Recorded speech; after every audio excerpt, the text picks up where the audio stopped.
ಮೈಸೂರು ದಸರಾದಲ್ಲಿ ಕಂಬಳ ಆಯೋಜನೆಗೆ ವಿರೋಧ ವ್ಯಕ್ತಪಡಿಸಲಾಗ್ತಾ ಇದೆ. ಮೈಸೂರು ದಸರಾದಲ್ಲಿ ಕಂಬಳ ಆಯೋಜನೆಯನ್ನ ಕೈಬಿಡೋಕೆ ಈಗ ಬಿಗಿ ಪಟ್ಟನ್ನ ಹಿಡಿಯಲಾಗಿದೆ. ಸದ್ಯ ಮೈಸೂರಿನಲ್ಲಿ ಜುಲೈ 18ರಂದು ಬೃಹತ್ ಪ್ರತಿಭಟನೆಗೂ ಕೂಡ ಸಿದ್ಧತೆ ಮಾಡಿಕೊಳ್ಳಲಾಗ್ತಾ ಇದೆ. ಈ ಕುರಿತಂತೆ ಬ್ರೇಕಿಂಗ್ಸ್ ಲಭ್ಯ ಆಗ್ತಿದೆ. ಪರಿಸರ ನಾಶ ತಡೆಯೋಕೆ ಈ ನಿರ್ಧಾರವನ್ನ ಹಿಂಪಡಿಬೇಕು ಅಂತ ಹೇಳಿ ಆಗ್ರಹ ಕೇಳಿಬರ್ತಾ ಇದೆ.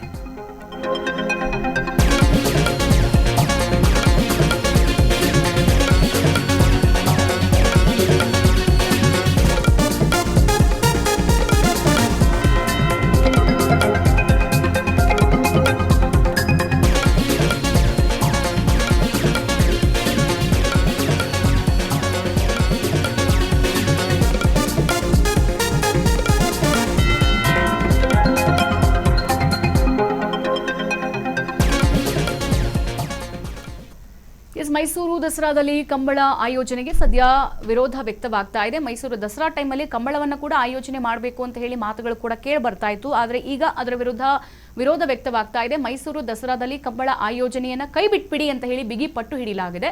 ಮೈಸೂರಿನಲ್ಲಿ ಜುಲೈ 18ರಂದು ಈ ಕುರಿತಂತೆ ಬೃಹತ್ ಪ್ರತಿಭಟನೆಯನ್ನ ಕೂಡ ಮಾಡೋಕೆ ಸಿದ್ಧತೆ ಮಾಡಿಕೊಳ್ಳಲಾಗಿದೆ. ಒಂದ್ ಕಡೆ ಪರಿಸರ ನಾಶವನ್ನ ತಡೆಯೋಕೆ ಈ ನಿರ್ಧಾರವನ್ನ ಹಿಂಪಡಿಬೇಕು ಅಂತಲೂ ಕೂಡ ಆಗ್ರಹ ಕೇಳಿಬರ್ತಾ ಇದೆ.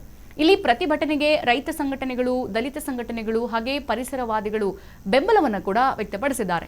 ನೋಡಿ, ಮೈಸೂರು ದಸರಾದಲ್ಲಿ ಕಂಬಳ ಆಯೋಜನೆಗೆ ಸದ್ಯ ಈಗ ವಿರೋಧ ಬಹಳ ದೊಡ್ಡ ಮಟ್ಟದಲ್ಲಿ ಹೆಚ್ಚಾಗಿರುವಂಥದ್ದು. ದಸರಾ ಮಹೋತ್ಸವದ ಅಂಗವಾಗಿ ಕಂಬಳವನ್ನ ಆಯೋಜಿಸುವ ನಿರ್ಧಾರವನ್ನ ಕೈಬಿಡಬೇಕು ಅಂತ ಹೇಳಿ ಹಲವಾರು ಸಂಘಟನೆಗಳು ಆಗ್ರಹ ಮಾಡಿರುವಂಥದ್ದು. ಈ ಕುರಿತು ಜುಲೈ 18ರಂದು ಮೈಸೂರಿನಲ್ಲಿ ಬಹಳ ದೊಡ್ಡ ಮಟ್ಟದ ಪ್ರೊಟೆಸ್ಟ್ ಅನ್ನು ಕೂಡ ಮಾಡೋಕೆ ಸಿದ್ಧತೆ ಮಾಡಿಕೊಳ್ಳಲಾಗಿದೆ. ಮೈಸೂರು ದಸರಾ ಸಂದರ್ಭದಲ್ಲಿ ಕಂಬಳ ಆಯೋಜನೆಗೆ ಈಗ ವಿರೋಧ ವ್ಯಕ್ತವಾಗಿದೆ. ಕಾರ್ಯಕ್ರಮವನ್ನು ಕೈಬಿಡಬೇಕು, ರದ್ದುಗೊಳಿಸಬೇಕು ಅಂತ ಹಲವಾರು ಸಂಘಟನೆಗಳು ಒತ್ತಾಯಿಸಿದೆ. ನೋಡಿ, ಈಗ ಕಂಬಳ ಆಯೋಜನೆಯಿಂದ ಪರಿಸರದ ಮೇಲೆ ದುಷ್ಪರಿಣಾಮ ಉಂಟಾಗುವ ಸಾಧ್ಯತೆ ಕೂಡ ಇದೆ ಅಂತ ಹೇಳಿಬಿಟ್ಟು ಪ್ರತಿಭಟನಾಕಾರರು ಆರೋಪಿಸಿದ್ದಾರೆ. ಸರ್ಕಾರ ಸದ್ಯ ತನ್ನ ನಿರ್ಧಾರವನ್ನ ತಕ್ಷಣ ಹಿಂಪಡಿಬೇಕು ಅಂತಲೂ ಕೂಡ ಇಲ್ಲಿ ಆಗ್ರಹಿಸಿದ್ದಾರೆ. ಮತ್ತೆ ಈ ಬೇಡಿಕೆಗೆ ಬೆಂಬಲವನ್ನ ಸೂಚಿಸಿರುವಂತಹ ರೈತ ಸಂಘಟನೆಗಳು ಹಾಗೆ ದಲಿತ ಸಂಘಟನೆಗಳು ಮತ್ತೆ ಪರಿಸರವಾದಿಗಳು ಜುಲೈ 18ರಂದು ಮೈಸೂರಿನಲ್ಲಿ ಬೃಹತ್ ಪ್ರೊಟೆಸ್ಟ್ ಮಾಡೋದಕ್ಕೆ ಕೂಡ ಸಜ್ಜಾಗಿದ್ದಾರೆ. ಈ ಪ್ರತಿಭಟನೆ ಮುಖಾಂತರ ಸರ್ಕಾರದ ಗಮನ ಸೆಳೆದು ಕಂಬಳ ಆಯೋಜನೆ ಕುರಿತು ಮರುಪರಿಶೀಲನೆ ನಡೆಸಬೇಕು ಅಂತಲೂ ಕೂಡ ಇಲ್ಲಿ ಒತ್ತಾಯಿಸಲಾಗಿದೆ ಅಂತ ಹೇಳಿ ಸಂಘಟನೆಗಳ ಮುಖಂಡರು ತಿಳಿಸಿರುವಂಥದ್ದು.